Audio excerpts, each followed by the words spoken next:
Mbosso depuis sa naissance a occupé des fonctions. Ce n'est pas tout celui qui s'est fait. Mbosso a été 11 fois ministre. Mbosso a des missions à travers le monde. Mbosso a eu d'abord na Tshisekedi en 2021. Après, tiraillement na bango na Kabila. Vous comprenez na Tshisekedi. Et ko basculer ko kwesa nani. Président nani Kabila a désigné comme Jean-Michel Mabunda. Mais parmi les députés de l'Assemblée nationale, Mbosso a été le plus âgé de tous les députés.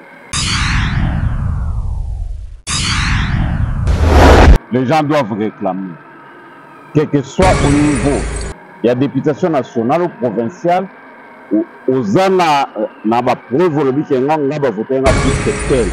Parce que tous ana circonscription moko, il faut réclamer. Non. Ce qui plateforme politique comme qu'on peut réclamer, là c'est plus que la dictature. Ce n'est plus la démocratie. Et nous voulons que la démocratie s'exprime. Nous avons, ils ont des preuves qu'ils ont été élus. Le cas Raoul Mbosso Kamanda, à Kenguerville, il a été élu par le peuple, il a voté.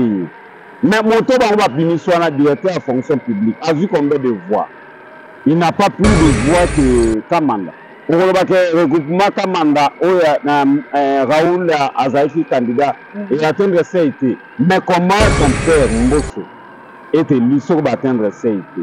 Mozu Moutouana parce qu'il est, je ne peux pas citer son parti politique. Tout Congolais a dit maintenant que nous avons l'union sacrée de la nation. Et surtout de l'union sacrée de la nation, comme c'est la vision du chef de l'État, Congolais va se retrouver. Le chef de l'État a fait son premier mandat. Il a essayé un peu d'expliquer au peuple congolais pendant sa campagne électorale que non comment pour réaliser certains projets, à Zalagina va bloquer ainsi de suite. Mais si le peuple congolais qui a apprécié mon pouvoir, et l'autre que ça m'a peut-être pas trop mon et dans un projet bien précis en gros parce que les bateaux bazala kuna mon nom dans la partie politique de c'est ba sangani ba on va ça le comment na tina ko toujours solution pour na mboka. Nous avons tous a une expérience dans la politique.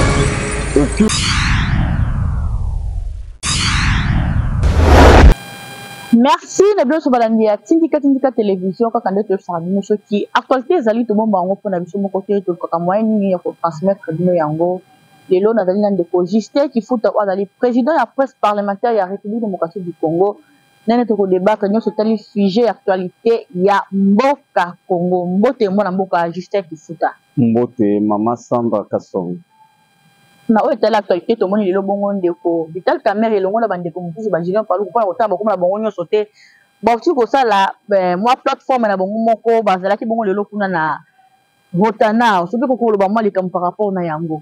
Et je pense que biso en tant que journaliste nous au milieu d'un village et puis comme communicateur Toyebi biso nyonso ke sortie officielle il y a union sacrée de la nation et Salama au stade des martyrs. Donc président de la République Félix Antoine Tshisekedi Tshilombo na une seule organisation ezo sengisa ba regroupement nyonso ba ACRD ba INC ba AFDC tout consort.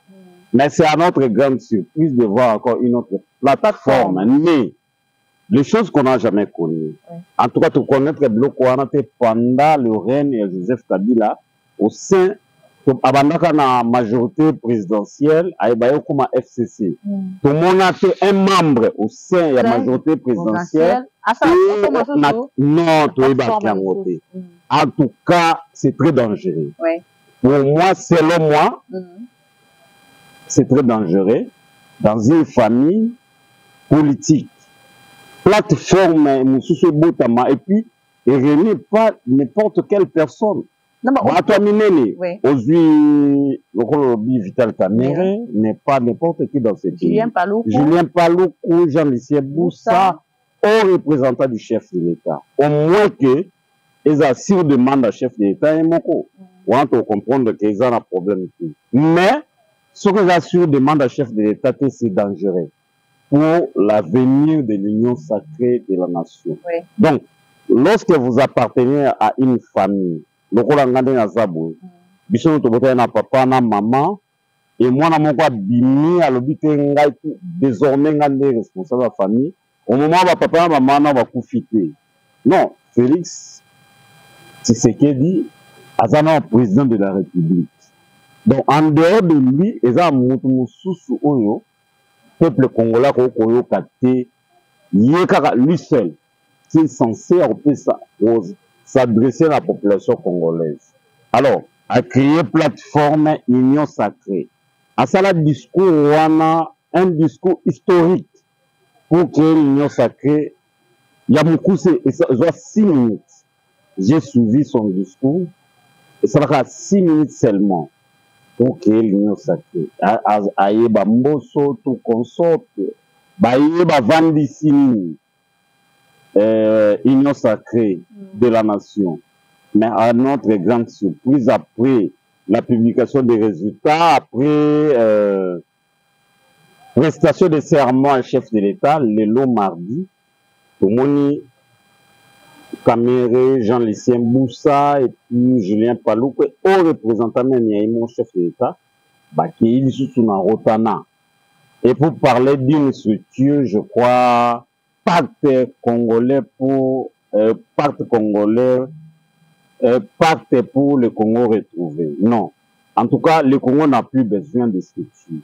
Les Congolais n'ont plus besoin de plateforme parce que les Congolais chef d'État servir bango. Non, les Congolais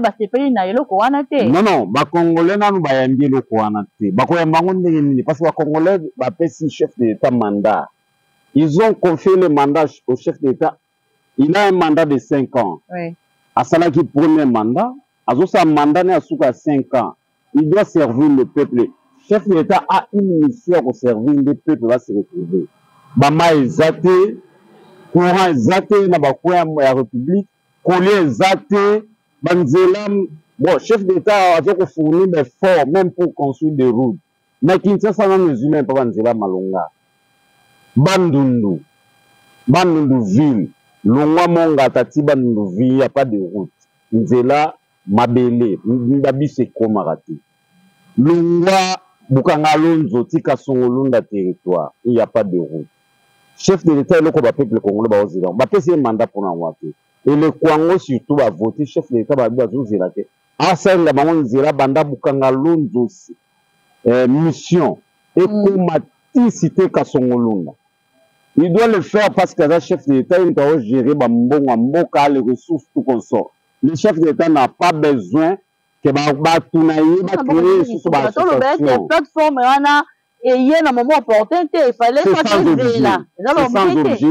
c'est sans objet, pacte pour un Congo retrouvé, c'est sans objet parce que tout Congolais a dit maintenant que nous avons l'union sacrée de la nation.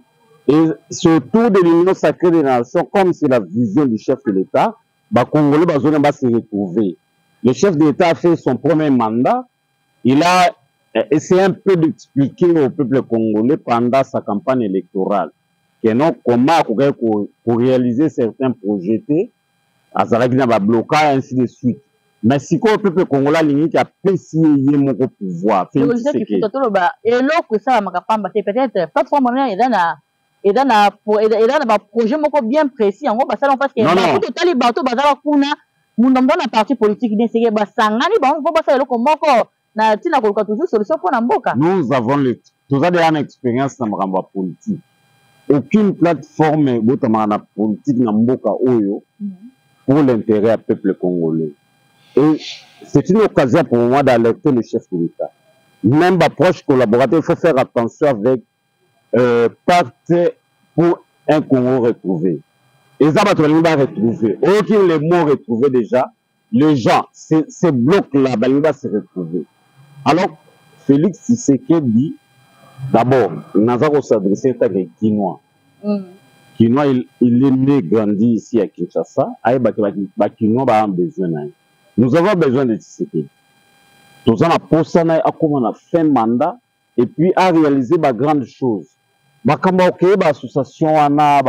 Ce sont les associations politiques. Nous avons besoin de la minute où Congolais, surtout Kinois, que Félix Tshisekedi est entouré et soutenu par l'union sacrée de la nation. En dehors de l'union sacrée de la nation, tout le monde est sur plateforme, je me suis soutenu Félix Tshisekedi. Nayebi Batouana va créer le Kouana parce qu'on le sait. Nous avons connu ces choses à l'époque de Joseph Kabila. Maman Banda. À l'époque de Joseph Kabila, après les élections, les gens se bousculent pour que Bazo primature. Bazo va bureau à l'Assemblée nationale. Nakoye Bisayo, mon patriarche Antoine Sizenga, a été combattu par les gens qui ont créé aujourd'hui. On va saluer le pacte pour le Congo retrouvé. Bon, sans citer leur nom, ils ont combattu patriarche pour qu'il comme premier ministre. Malheureusement, Kabila a qui accordé Bango Yangote. Tshisekedi a une vie, a une famille, il doit vivre.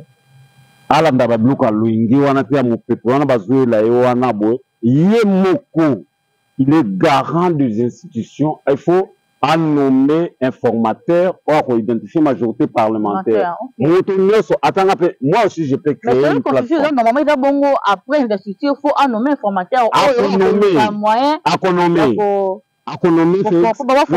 Félix a nommé informateur mais pas sous pression. Parce qu'ils ont créé une plateforme.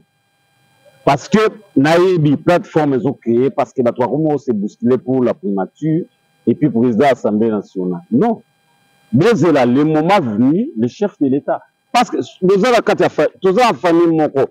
Kabila à l'époque, il y a FCC. Abandonné l'économie moutoir.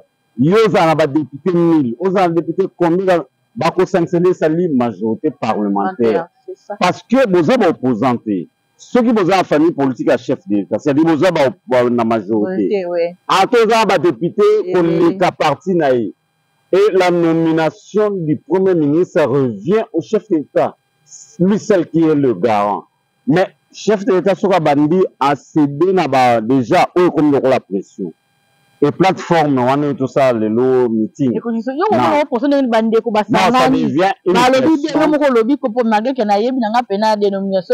plateforme. Pour se retrouver, pour se retrouver.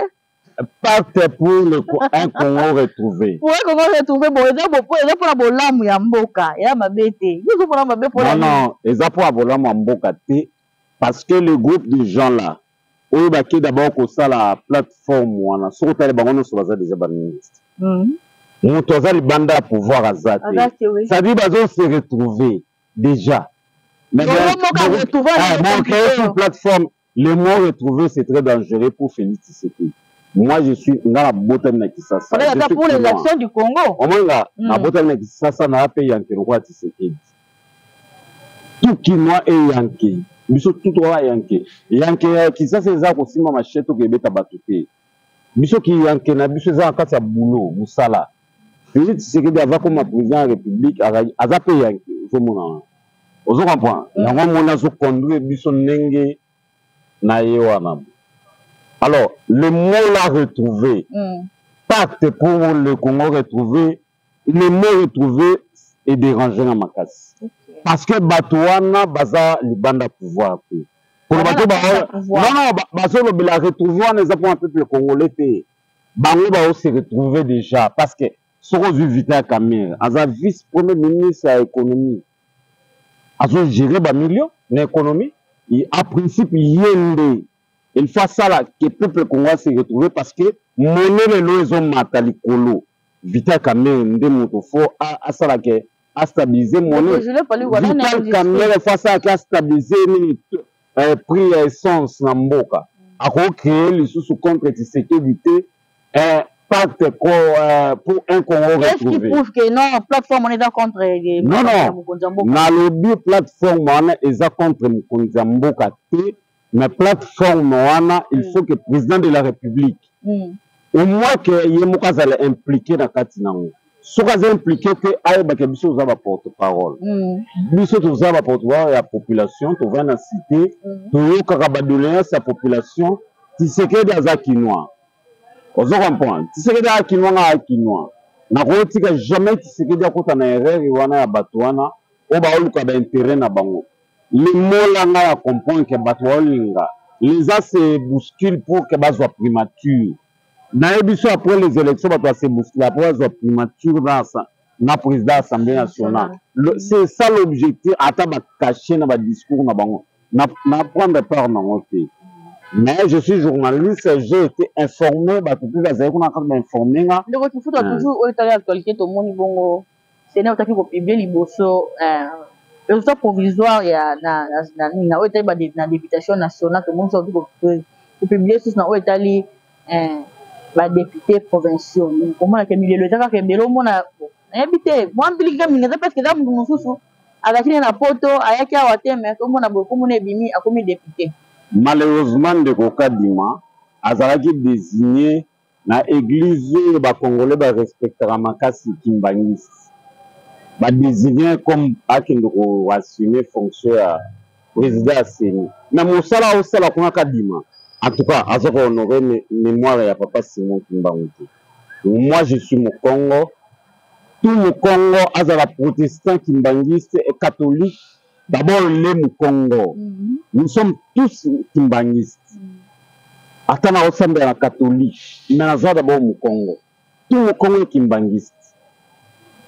Au salon, président Kadima Zosa Seni, na bureau na ye, Izamabe. Pour preuve, nani, peut-être que vous avez une image, bayambi la chaîne Mokwa de la place, nani, deuxième vice-président Nani Manara. Et pour Kale de là-bas, pourquoi Justin Kalumba a été invalidé et puis publié député. Pourquoi pas les autres? Didier Manara a bêti mon Soka Kolandangai. A beti monoko na chaîne wana na osité en côté pour la chaîne bino na ko sa publicité chaîne wana on se comprend donc ce que vous attend ko l'élément oyo nani président Denis Kadima azo rendre mauvais service na chef ni Félix Tshisekedi un Kinois aza moto aza coopératif na nazo répondre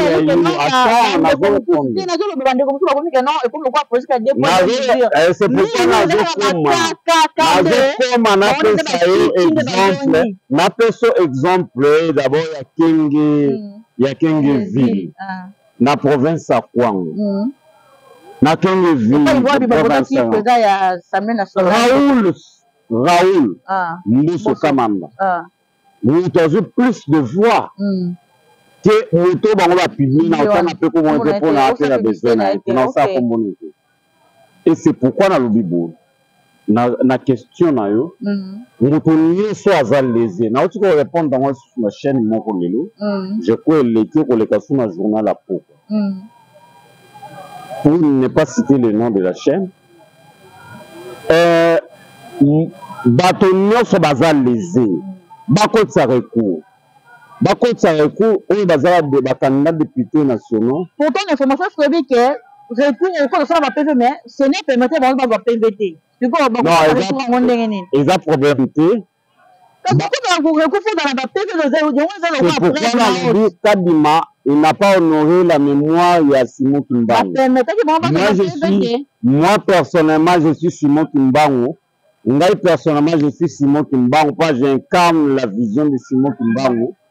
Lorsque Kadima osa bloqué wana, azako déshonorer la mémoire de Simon Kimbangu.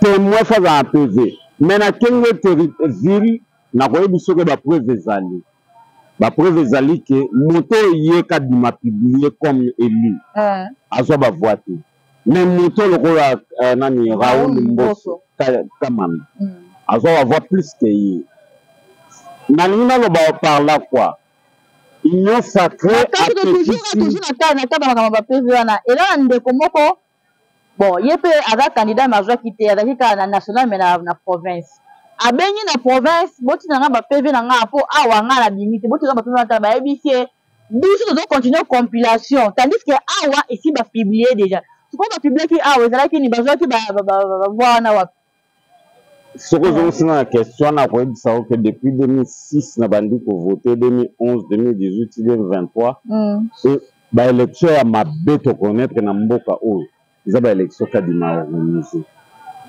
un témoin ne peut pas manquer le PV. C'est une obligation pour les témoins, même les observateurs. Ouais. Il faut pas jouer en haut. Parce que il faut pas jouer en haut. Nalingina zonga kaka na point wana ke kadima batia qui a déshonoré l'église na biso Kimbangu. Il a déshonoré l'image de Kimbangu. Kadima. Il ne pouvait pas être président, il y a commission électorale nationale indépendante. Alors, dans le Bible, pour le territoire, il y a Kenge, Raoul Moutouazaki est élu. Le territoire Missoussou, même na Kenge territoire, Kassongolunda, partout, Bongandara.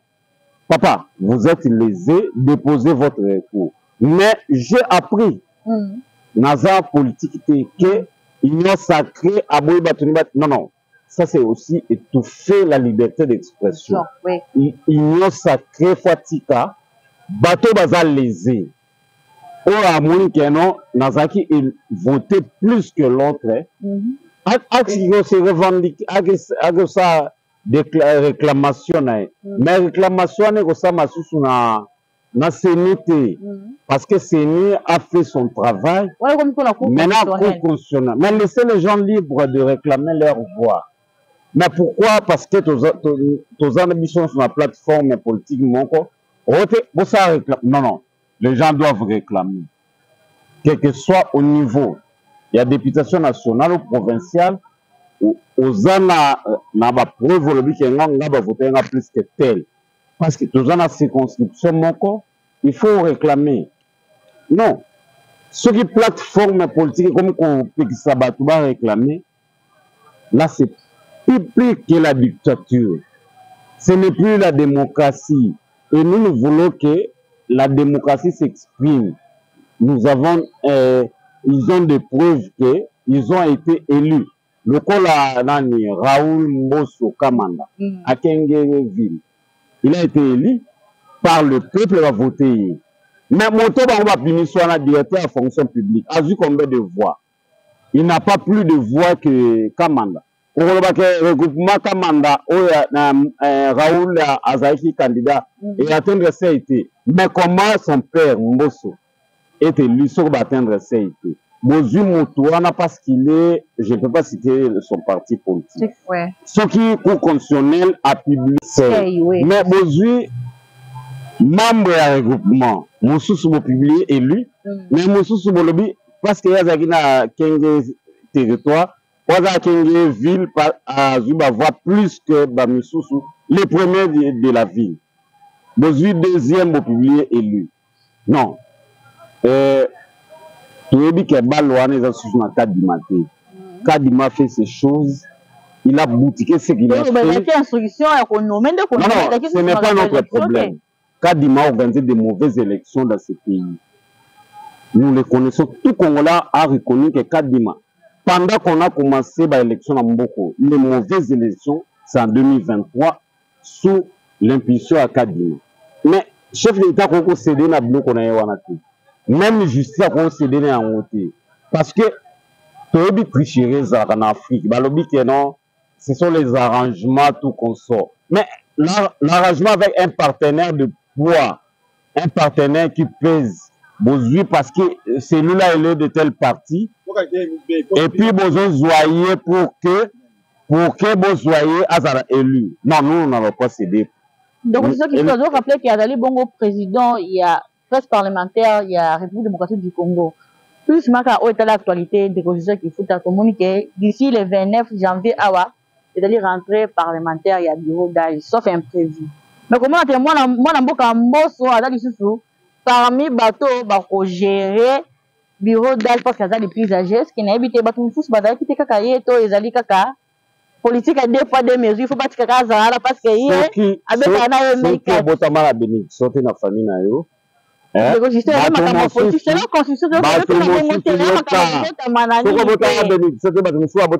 bénédiction wana Mbosso depuis sa naissance a occupé des fonctions. Ce n'est pas sous Félix Tshisekedi. Mbosso a été 11 fois ministre. Mbosso a des missions à travers le monde.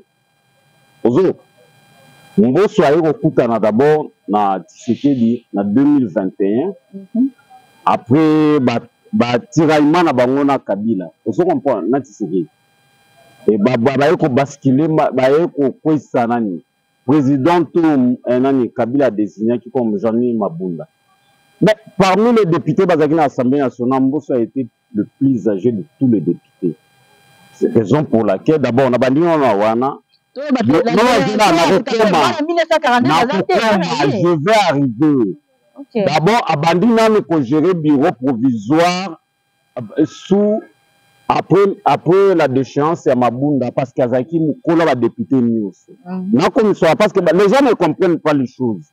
Bazoma a quoi que Mbosso a payé cadeau. Personne n'a donné cadeau à Mbosso. Il a été le plus âgé des députés. Bah PC bureau provisoire. Et c'est tout ce qui par rapport à son travail, on va rendre na Félix Tshisekedi. Na bureau provisoire, on a Félix Amon non. Papa, il faut continuer dans le bureau définitif. On se comprend. Donc, ce qu'on le bénit, si on le lot que Mbosso soit géré bureau provisoire, est-ce que n'a pas PC cadeau? C'est la constitution. Pour un gars choix Mbosso. Choix Mbosso, est-ce que nous t'apprenons? Mais il fallait de tout pourquoi constitution a le bon qu'il faut que ou va député non soit géré bureau provisoire. Mbosso va PC cadeau. Azoua qu'on gérer bureau provisoire le 29, juste pour bureau provisoire dans la mission. Hein? Bateau va émission qui va dire pourquoi Mbosso. Est-ce qu'ils ont étudié? Ils ont été dans le banc de l'école. Il faut pas comprendre que dit la Constitution. Il faut lire la Constitution. On soit le bureau, les plus âgés des élus. Hein? À gérer bureau provisoire avec les deux Benjamins. Les deux Benjamins, où il y a l'andier à âge, à gérer, à comme rapporteur. Le dernier, à la questeur. Mais pourquoi pas vous le dire, moi, na bahati na nani, na moi, na j'ai ma tembo. Pourquoi seulement pour un tembo? C'est le plus âgé. Azagna, c'est le caméra. À quel député a bini élu? Est-ce que Zaï Morum Tassa miracle, on a pour cas à la président bureau provisoire? Non, c'est la Constitution qui nous donne ses pouvoirs. Pour une condition qu'on fait pouvoir, ni le président de la République, ni Nzambe. Mais quand nous avons comme wana belligérant beaucoup na Sun City. Nous avons ces pouvoirs. Est-ce que tant beaucoup mal quand constitution na Sun City, Mbosso zala kuna? Na table wana bwanda au la constitution, Mbosso n'était pas là. Mbosso était en exil. Mais tant qu'on a abîmé le collègue à député dans la République, vous voulez quoi? Il sera président, il y a bureau provisoire. Et le reste, c'est juste tout le bureau quoi. Moi, là, j'ai ma tembo à membre bureau, pourquoi? Pourquoi vous posez question à les deux Benjamin, seulement Mbosso? C'est un faux débat, juste pour répondre à bloc quoi. Mais ce que nous savons, le bureau provisoire a 3 points où il a traité pendant le bureau provisoire. Premièrement, valider les mandats de députés. Deuxièmement, préparer le règlement intérieur où il l'Assemblée nationale pendant 5 ans. Troisièmement, ils allaient pour ça, c'est l'élection à bureau définitif. Mbosso n'a que 3 points à retraiter pendant mandat au hasard à bureau provisoire. Merci. Non, il ne faut pas nous poser la question là, pourquoi Mbosso a président à bureau provisoire. En tout cas, merci, à la prochaine. Merci beaucoup. Na suka ya émission na biso kaka ndete fa bino soka côté d'ailleurs to moyen ni ya ko transmettre bino na ngo comme vraiment na suka émission na biso et daki bongo ndeko Justin Kifuta o azali bongo président ya presse parlementaire ya République démocratique du Congo nende to sola ki nyonso etali ba sujet d'actualité ya mboka Congo yango to kabona boyete sans kopesa merci une équipe technique oyo sotanaka nga oyo sungaka ke no bino bomona nga bipai bozali wana moni ndeko Rabilema na sima caméra toki kuna na machine na moni ndeko Junior Kapaya na bosani te na pesi pesi merci boss nanga Rifek Kisombe boss nangai Papi Kelly na bosani te mwana mboka Papi Atunga le grand Julois wana moni pe luka ti mwana Londres ya tongo na esa ke ye pena Londres tongo pena ye ba eti lelo na bosani pe te ndeko Charles Bambongo contre Bambongo agence ya sur kuna na mboka Londres donc dans les bons na bosani pe te mama Zozo mwasi ya papa Edo en tout cas na linga bino mingi yana esa bino boka boni massivement na chaîne na bito tindika singa po auto tindika katose na nemo liboma bino bozo mona kaka actualité en temps réel en tout cas la linga bino mingi ngana bino to temiko ezali ko ya bye.